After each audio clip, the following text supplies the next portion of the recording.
Bangladesh bank থেকে যুক্ত হচ্ছেন আমাদের সহকর্মী ওয়ালিদ সাকিব। ওয়ালিদ, আইএমএফ এর প্রতিনিধি দল 5 দিন ঢাকায় অবস্থান করলেন।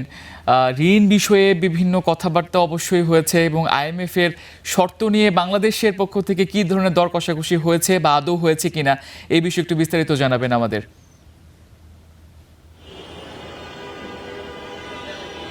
তামজিদ, আইএমএফ বিভিন্ন সময় বিভিন্ন ধরনের শর্ত দিয়ে থাকে। বিশেষ করে বাংলাদেশ ব্যাংকের সঙ্গে তারা যখন আগেও বৈঠক করেছে তখনও তারা আমাদের ডলারের যে বিনিময় হার সেটি পুরোপুরি বাজারের উপর ছেড়ে দেওয়ার কথা বলছিলেন। এটি অন্তর্বর্তী সরকারের সময়ও তারা বারবার তৎকালীন যিনি গভর্নর ছিলেন ডক্টর আহসানিস মনসুরকে তারা বলেছিলেন যে ডলারের দর টোটালি বাজারের উপর যেন ছেড়ে দেওয়া হয়। তবে তখনও বাংলাদেশের অর্থনৈতিক বাস্তবতায় আসলে এটি পুরোপুরিভাবে বাজারের উপর ছেড়ে দেওয়া হয়নি।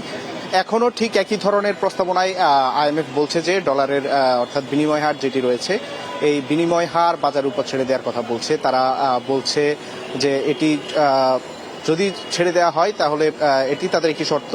আর তারা বিশেষ করে আজকে যে বিষয়গুলো নিয়ে কথা হয়েছে, আমাদের ইনফ্লেশন মূল্যস্ফীতির যে বিষয়টি, মূল্যস্ফীতি আমাদের কাঙ্ক্ষিত লক্ষ্যমাত্রা যেটি ছিল সেখানে নেমে আসেনি, যার ফলে তারা এখনো আমাদের যে অর্থাৎ কঠোর যে মুদ্রানীতি, সংকোচনমুখী যে মুদ্রানীতি, সেই মুদ্রানীতি বহাল রাখার জন্য বলেছেন, পরামর্শ দিয়েছে বাংলাদেশ ব্যাংকে। তারা বাংলাদেশ ব্যাংকের মুখপাত্র যেটি আমাদেরকে বলেছেন যে সরকারের যে আর্থিক নীতি রয়েছে সেই আর্থিক নীতি তারা আইএমএফ এর প্রতিনিধি দল 12 সদস্যের তারা সেটি এবার পর্যবেক্ষণ করছেন। সরকার আশা করছে সরকার নতুন কোনো ঋণ কর্মসূচিতে যাওয়ার আইএমএফ এর সঙ্গে আশা করছে সেটি 4 থেকে $4.5 বিলিয়ন ডলারের মতো হতে পারে তামজিদ।